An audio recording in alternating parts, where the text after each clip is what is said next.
अब भागवत की रचना से वेदव्यास का मन संतुष्ट हो गया। अब ऐसा लग रहा था कि हां, मैंने कुछ किया, बड़ी शांति मिली। लेकिन संत है ना, संत का स्वभाव है परमार्थ करना। खुद को शांति मिली तो उनको लगा कि ये शांति अब दुनिया को भी मिलनी चाहिए। लेकिन मैं तो अब बूढ़ा हो गया हूं, कौन करेगा प्रचार। ध्यान आया कि भृगु ऋषि को दें क्या। नहीं, बड़े क्रोधी हैं भृगु ऋषि। एक बार क्रोध में आकर भगवान विष्णु के ऊपर पग प्रहार कर दिया। फिर सोचा विश्वामित्र को दूं। ध्यान आया नहीं, उनको भी देने जैसा नहीं। 60,000 वर्ष तपस्या किया, बाद में मेनका अप्सरा आई और पागल होकर उसके पीछे भाग लिया। कहीं भागवत उनको दूं और फिर से मेनका आ गई और भागवत छोड़कर भाग गए तो उनको भी देने जैसा नहीं, किसको दूं। फिर अंतरात्मा ने कहा कि व्यास जी शुकदेव को दीजिए। पुत्र है इसलिए नहीं, पात्र है इसलिए।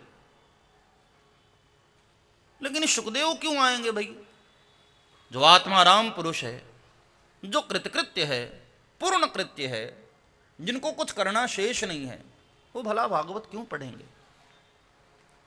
फिर सोचा कि नहीं, माँ जब घर में कोई बढ़िया मिठाई बनाती है और बच्चे को देती है और बच्चा मना करता है, तो माँ क्या करती है, जबरदस्ती मैया उसके मुख में थोड़ा चखा देती है।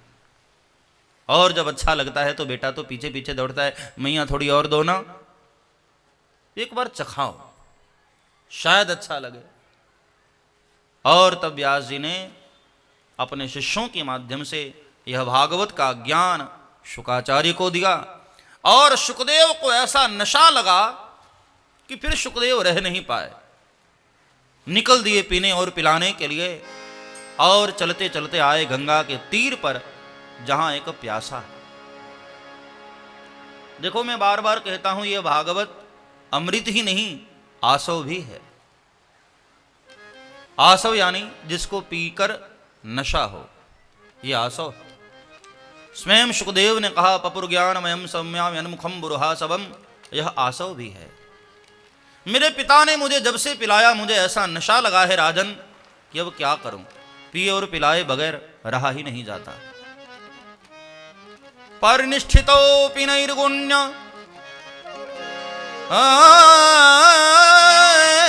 परिनिष्ठितोऽपि नैर्गुण्य उत्तम श्लोक लीलया, उत्तम श्लोक लीलया।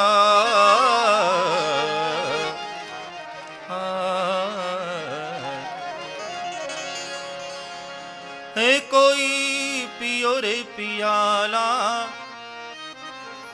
राम रस का,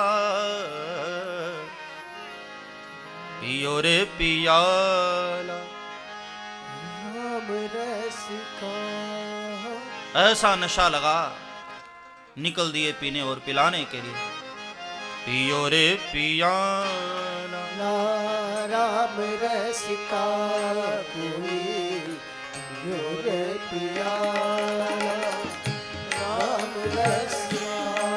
कोई पियो रे पियाला राम रस का, कोई पियो रे पियाला राम रस का। पियो रे पियाला राम रस का। पियो रे पियाला राम रस का।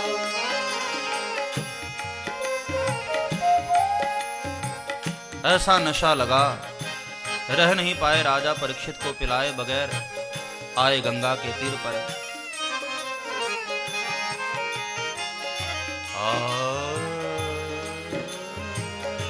पी लिया करते हैं जीने की तमन्ना में, कभी लड़खड़ाना भी जरूरी है संभलने के लिए। कोई नशा करने वाले की एक आदत होती है,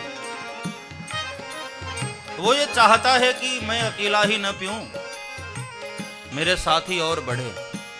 हाँ, अकेले पीने में मजा नहीं आता, पीने वाला कंपनी चाहता है, हाँ मेरे और भी साथी हो।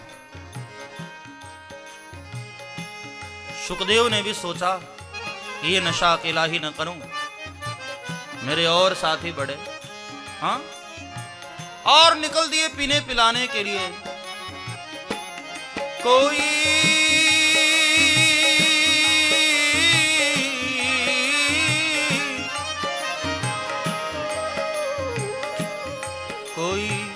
पियो रे पियाला राम रस का, कोई पियो रे पियाला राम रस का, राम रस का, राम रस का।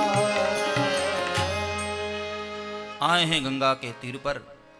यहां एक प्यासा, नाम है उसका परीक्षित, है गंगा के तीर पर लेकिन प्यासे हैं। तो शौनक ऋषि ने सूत जी को पूछा कि महाराज गंगा के तीर पर और प्यासे हैं? बोले हाँ। परीक्षित प्यासे क्यों हैं महाराज, मुझे बताइए।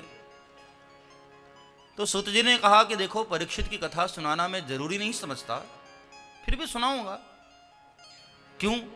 बोले परीक्षित की कथा से ही तो कृष्ण कथा आरंभ होती है ना, और जिस भक्त की कथा से भगवान की कथा आरंभ हो वह भगवान की कथा से उसकी कथा कम नहीं होती है।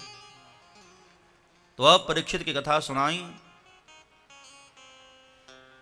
यदा मृधे कौरव सृंजयाना वीरेश्वथो वीरगतिं गतेषु, यदा मृधे कौरव सृंजयाना वीरेश्वथो वीरगतिं गतेषु। क्या हो रहा है?